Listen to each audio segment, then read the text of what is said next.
Assalamualaikum warahmatullahi wabarakatuh. Eee, ini hari Minggu ya.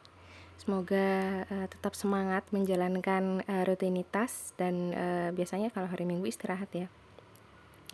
Tapi hari ini saya mau memberikan materi, yaitu syarat kecakapan dari Krida Bina Keluarga Sehat. Nah, di sini ada, SKK pertama yaitu adalah kesehatan ibu dan anak.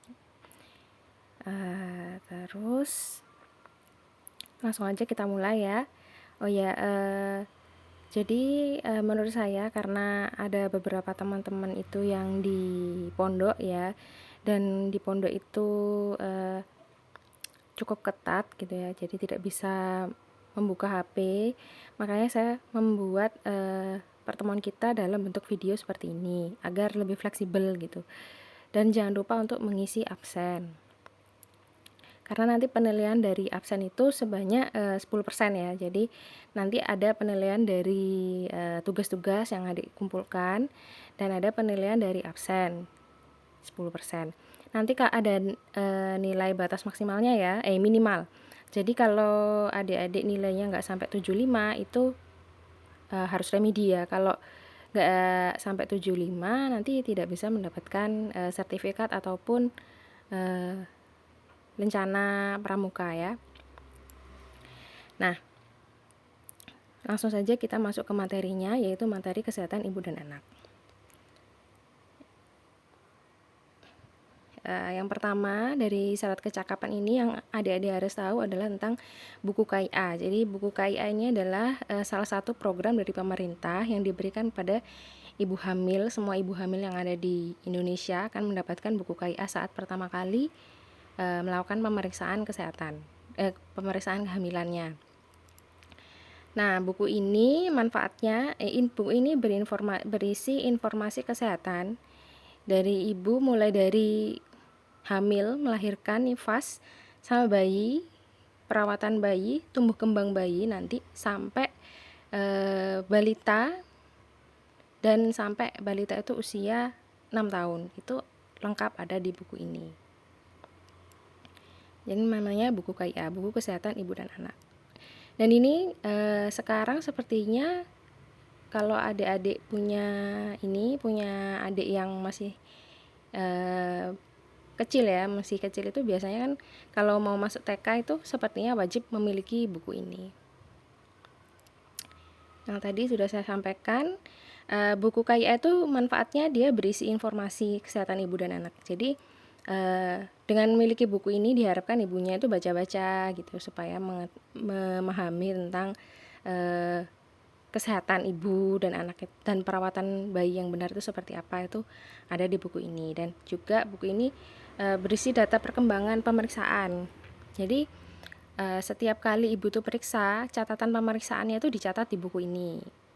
Dan juga nanti kalau sampai anaknya besar, itu buku ini tuh menyatat juga perkembangan berat badannya anaknya, terus juga tumbuh kembang anak itu dicatat di buku ini. Juga status imunisasi dan lain-lainnya, pokoknya sangat lengkap buku ini ya. Oh ya, kalau adik-adik mau lihat bukunya, mau download, ada di websitenya Puskesmas ya. Alamatnya www.puskesmaspare.kediri.go.id. Nanti di bagian bawah sendiri itu ada download. Nah, itu adik-adik bisa nyari linknya buku KIA. Atau nanti saya bagikan di grup WA ya. Pemeriksaan kehamilan. Jadi sebelum ini ya, kita membahas dulu tentang kehamilan. Jadi hamil itu adalah satu proses gitu ya, dimana seorang ibu itu mengandung janin di dalam kandungannya itu selama 9 bulan. Kalau di dunia medis kami biasanya menyebutnya 40 minggu ya, lebih ke minggu, karena kalau bulan itu agak sedikit ini ya, kan jumlah bulan itu tidak sama, ada yang 30, ada yang 28, ada yang 31, jadi itu menurut kami kurang merata, jadi kami menghitungnya pakai minggu kalau di kesehatan. Nah, pemeriksaan kehamilan itu minimal 6 kali selama masa kehamilan ke bidan. dan nanti 2 kali itu ke dokter, jadi totalnya 8 kali ya. Nah, pemeriksaan kehamilan ini dibagi pada 3 trimester. Jadi sama hamil itu kan ada 9 bulan ya. Nah, trimester pertama itu usia kehamilan 1 sampai 3 bulan itu disebut trimester pertama. Terus 3 sampai 6 bulan itu disebut trimester kedua, dan 6 sampai 9 bulan itu disebut trimester ketiga. Oh ya, satu perhitungan kami ya, 1 bulan itu adalah 4 minggu. Jadi nanti dihitungnya berdasarkan minggu. Jadi trimester pertama itu sampai 12 minggu. Trimester kedua itu dari 12 sampai 24 ya. Ya. 6 dikali 4 ya, 24. Nah, 24 sampai 28 ya sebenarnya. Nah, sampai 24 ke atas itu disebut dengan trimester 3. Ini ada di buku KIA ya, jadi nanti teman-teman bisa baca buku KIA-nya, bisa di-download dan dilihat di situ. Jadi pada trimester pertama itu minimal ada 2 kali kunjungan, yaitu yang pertama kali hamil itu ya, dan nanti ada kunjungan lagi. Kemudian trimester kedua itu minimal 1 kali kunjungan, dan trimester ketiga itu minimal 3 kali kunjungan. Ini ke bidan ya. Kalau ke dokter itu minimal 2 kali kunjungan pada trimester 1 waktu pertama kali hamil, sama trimester 3 waktu sebelum melahirkan. Tujuannya apa sih melakukan pemeriksaan kehamilan? Tujuannya adalah memantau kesehatan ibu dan juga janin gitu ya. Jadi supaya bila ada permasalahan itu bisa segera diatasi. Nah, selanjutnya saya menjelaskan tentang tanda bahaya pada masa kehamilan. Jadi tanda bahaya yang pertama adalah mual muntah yang berlebihan. Sebenarnya ibu hamil itu pasti mengalami, kebanyakan ya, pasti mengalami mual muntah karena itu adalah efek dari hormon HCG. Jadi apabila seorang wanita itu hamil, salah satu tanda tidak pastinya bahwa dia hamil itu karena adalah mual muntah ini. Tapi kalau mual muntahnya itu berlebihan itu disebut dengan hiperemesis gravidarum, yang sangat pokoknya setiap kali makan muntah sampai ibunya itu lemes dan nggak bisa beraktivitas sama sekali gitu ya, nggak punya tenaga sama sekali karena dia nggak ada yang bisa masuk ke dalam makanannya dia sama sekali nggak bisa makan. Itu namanya ibu hiperemesis gravidarum.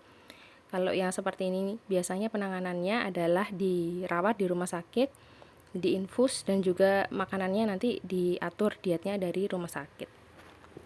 Kemudian demam ya, demam lebih dari 2 hari. Jadi kalau ada demam lebih dari 2 hari itu adalah salah satu tanda gejala dari infeksi. Semua sih, nggak hanya ibu hamil aja, semua orang yang mengalami infeksi itu biasanya diawali dengan demam, termasuk COVID juga diawali dengan demam kan, karena itu adalah salah satu proses bagaimana tubuh itu menunjukkan reaksi terhadap suatu antigen yang masuk ke dalam tubuh kita. Kemudian bengkak pada kaki, tangan, wajah, kepala yang disertai kejang. Ini namanya preeklamsi ya. Jadi kadang-kadang dulu zaman dulu kala itu ada orang-orang yang tidak tahu bahwa ibu hamil yang kejang-kejang itu preeklamsi gitu ya, dikiranya kesurupan, jadi malah dikasih air kayak gitu. Ini salah satu yang yang orang zaman dulu tidak tahu. Jadi teman-teman mungkin bisa menjelaskan gitu ya, kalau ibu hamil itu memang bisa mengalami kejang gitu ya, karena preeklamsi ini tadi. Jadi preeklamsi itu adalah kejang pada saat hamil karena tensinya ibu hamil itu bisa naik ya, hipertensi dalam kehamilan, karena perubahan metabolisme dari ibu hamil, karena biasanya dia itu biasanya cuma sendiri, tapi terus habis itu ada janin di dalam kandungannya yang harus dia rawat. Jadi itu menyebabkan pembuluh darahnya itu juga menjadi lebih encer gitu ya, dan itu mengakibatkan bisa anemia dan juga pokoknya ada permasalahan pada darahnya dia. kadang bisa anemia, kadang bisa tensinya naik, itu adalah karena perubahan metabolisme pada saat hamil.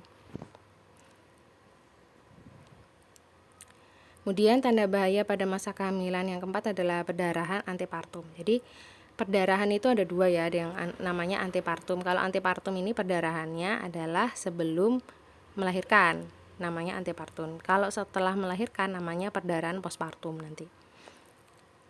Jadi sebelum melahirkan itu kalau misalkan ada perdarahan, kalau kurang dari 20 minggu kalau nggak salah ya, kalau kurang dari 20 minggu itu biasanya disebut dengan abortus. Ada yang namanya abortus iminen, ada yang namanya abortus insipien ya. Kalau iminen itu masih bisa dipertahankan karena bagian dari jaringan janin itu belum keluar. Kalau yang insipien itu katanya bagian-bagian dari janin itu sudah ada yang keluar. Nah ini lebih jelasnya nanti kalau adik-adik ngambil kuliah kesehatan atau kebidanan itu akan lebih paham ya tentang perdarahan antepartum. Kalau yang perdarahan yang lebih dari 20 minggu itu biasanya karena plasenta previa, yaitu plasenta atau apa ya plasenta itu? Plasenta itu adalah semacam jaringan gitu ya, jaringan yang menghubungkan antara ibu dan janin. Jadi untuk mensuplai nutrisi janin itu ya, dia itu ada yang disebut dengan plasenta. Plasenta itu menempel pada dinding rahim dan dia menyalurkan nutrisi dari tubuh ibu ke janin. Nah, plasenta itu kadang-kadang tumbuhnya itu melekatnya itu pada saluran yang mau keluarnya bayi gitu ya. Nah, itu makanya waktu ada pembukaan dia itu berdarah karena dia menempelnya terlalu dekat dengan jalan keluar, jalan lahirnya. Seperti itu. Kemudian air ketuban pecah sebelum waktunya. Jadi biasanya gitu ya, kalau ketuban itu pecah, itu tuh bayi hanya bisa bertahan selama 24 jam setelah ketubannya itu pecah. Karena kalau sudah pecah ketubannya nanti lama-lama habis, itu bayinya bisa mengalami gawat janin ya. Jadi detak jantung janinnya itu bisa meningkat dan dia itu bisa bisa mengalami gawat janin tadi, jadi bisa sampai meninggal gitu ya bayinya. Nah, itu hanya bertahan selama 24 jam ya. Jadi kalau begitu ketuban pecah, itu janin itu secara otomatis dia itu akan keluar gitu ya, akan dilahirkan gitu ya biasanya selama 24 jam itu. Kalau nggak bisa dilahirkan juga misalnya, itu berarti ya bayinya bisa meninggal di dalam rahim.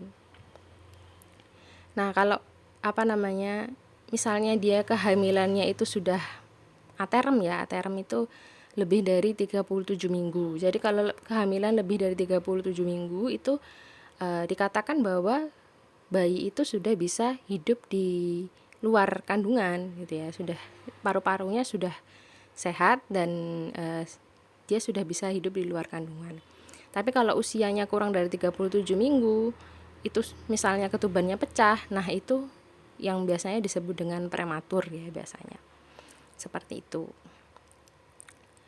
Kemudian janin kurang bergerak. Jadi normalnya selama 2 jam itu janin akan bergerak sebanyak 10 kali. Kalau kurang dari itu, misalnya gerakannya semakin lama semakin lambat, itu juga adalah salah satu tanda bahaya kehamilan karena bisa jadi janinnya itu fetal distress yang itu tadi, yaitu dia mengalami gawat janin dan bahaya gitu ya, bisa meninggal di dalam kandungan. Kemudian bahaya pada masa persalinan.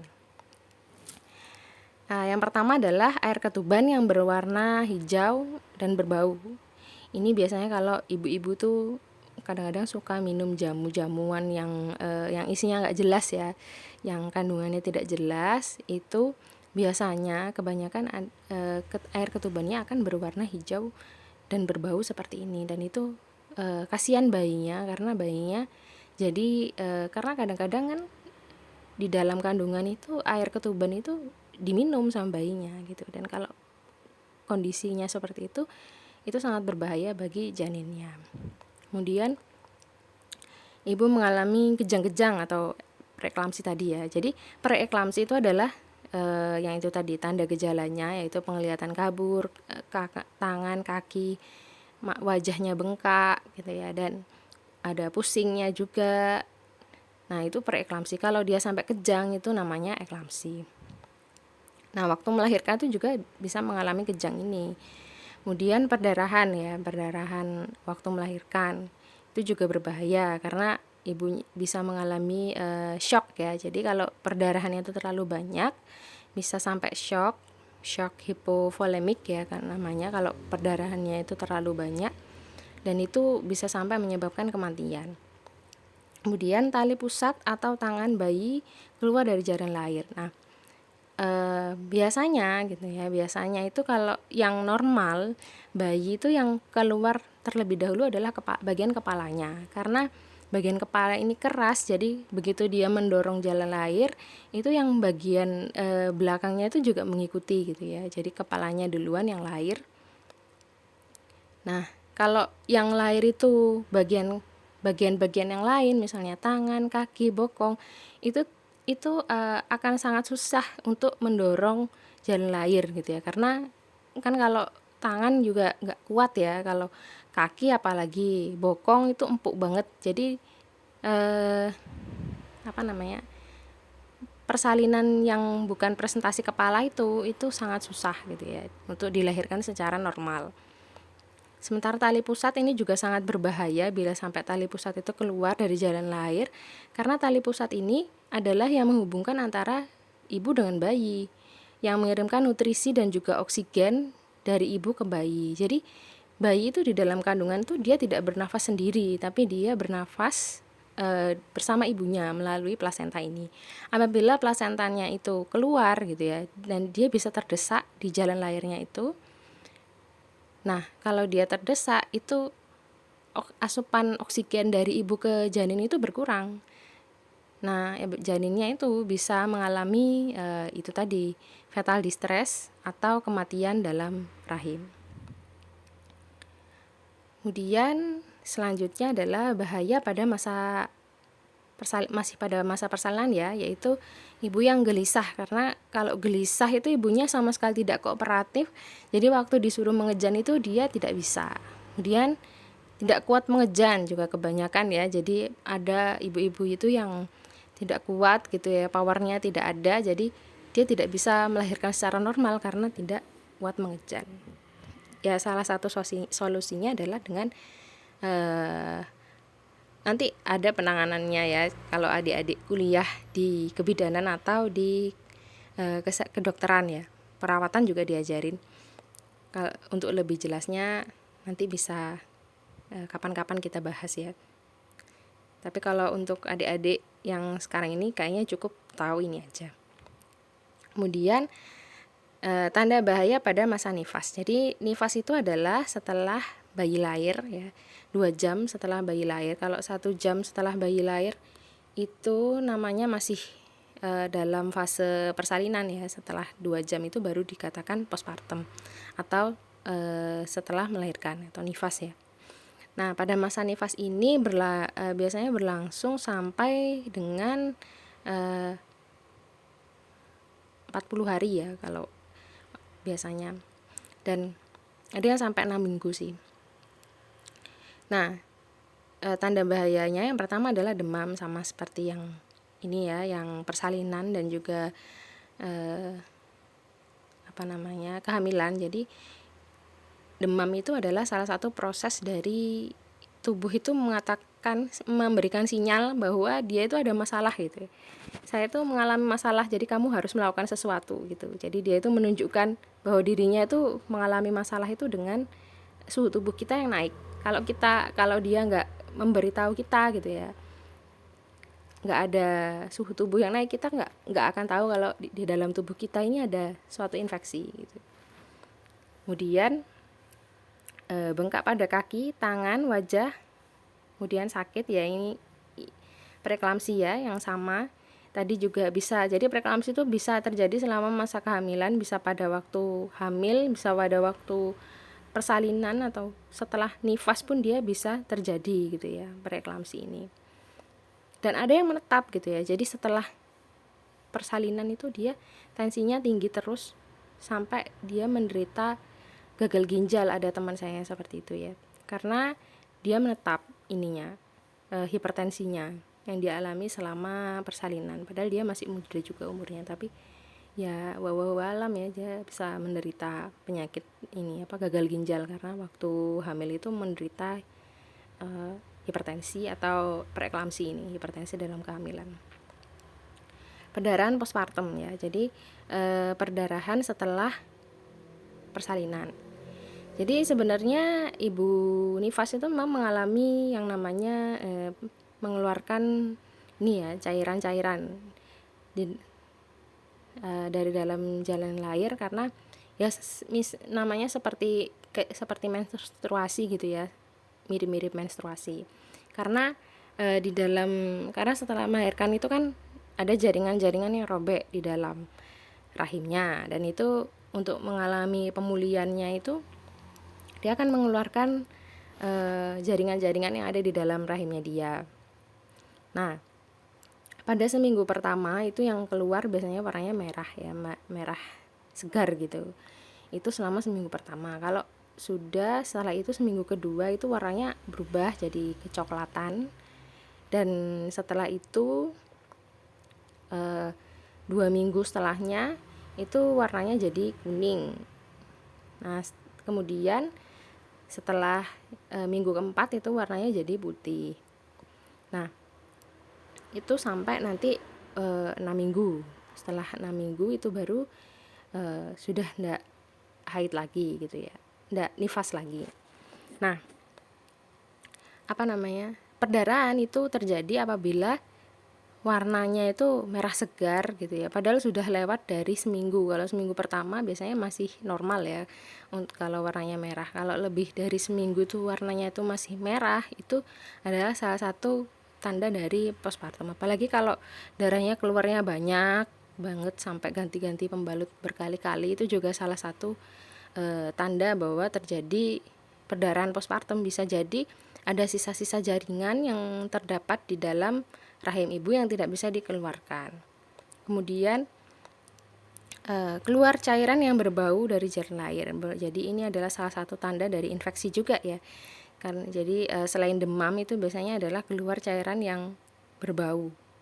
Karena kalau bau itu kan berarti ada kuman atau bakteri yang ada di dalam jalan lahir. Kemudian bahaya nifas yang selanjutnya adalah payudara yang bengkak disertai rasa sakit. Ini adalah bendungan ASI. Jadi ASI-nya itu biasanya belum keluar gitu ya, tapi dia itu membendung di dalam payudaranya. Nah, itu biasanya juga disertai dengan demam. Caranya supaya mengatasi ini adalah dengan dipijat, biasanya dipijat punggungnya dan juga dikompres payudaranya. Nanti lama-lama ASI-nya itu akan keluar gitu ya. Nah, setelah keluar ibunya itu tidak akan merasa demam lagi. Kemudian ibu terlihat sedih, murung, menangis tanpa sebab. Ini yang disebut dengan depresi postpartum, karena melahirkan itu adalah proses yang sangat menyakitkan ya, sangat menyakitkan. Jadi ada beberapa ibu itu yang mengalami depresi setelah dia melakukan persalinan, karena dia merasa sakit, terus habis itu mungkin gitu ya, selama persalinan atau selama kehamilannya dia tidak didukung oleh orang tua atau suaminya juga gitu, dan itu menyebabkan dia bisa mengalami depresi. Atau kalau sudah depresi itu ya sedih terus gitu, sedih, murung, menangis tanpa sebab, dan itu yang menyebabkan adalah karena kondisi psikologinya dia yang merasakan sangat sakit waktu melahirkan, dan juga tidak mendapatkan dukungan dari orang-orang yang seharusnya mengasihi dia gitu ya, keluarga dan juga suaminya. Ya, itu adalah materi yang bisa saya sampaikan untuk adik-adik hari ini. Sudah selesai materinya. Nanti mohon diisi absen dan juga ininya ya, tes SKK-nya. Jadi ada tesnya, nanti 10 soal saja diisi pilihan ganda gitu ya. Diisi, nanti kalau hasilnya apa gitu ya, kalau hasilnya itu lebih dari 7, jadi diisi benar-benar ya. Kalau nggak tahu, coba ini video saya diulangi lagi gitu ya, karena sepertinya sudah saya jelaskan semua apa yang ada di sini, nanti akan keluar di soal-soal nanti. Diisi yang benar-benar, karena kalau kurang dari 75 nanti tidak bisa mendapatkan sertifikat. Nah, sekian dari saya, semoga bermanfaat. Wassalamualaikum warahmatullahi wabarakatuh.